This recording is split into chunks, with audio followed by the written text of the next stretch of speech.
तो hello guys, कैसे हो आप सब अच्छे होंगे। गाइस आज हम दिखाएंगे प्लग को कैसे साफ करते हैं घर पे इजी तरीके से। ऐसे टूल होना चाहिए आपके पास और प्लग को खोल लेना है। इसको यहाँ से खुल जाएगा प्लग। जो इसके अंदर ये पार्ट है ये साफ करना है, ये इससे साफ करना है। ये क्लच का तार होता है, इससे साफ ऐसे साफ कर लेना।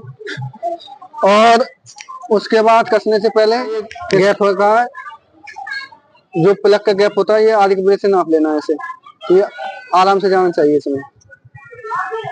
उसके बाद आपकी गाड़ी ने पटाखे मारेगी ना, झटके लेके चलेगी। इसी के वजह से झटके लेके चलती है। अब हम इसको कस रहे हैं। वीडियो अच्छे लगे तो शेयर करना, कमेंट करना।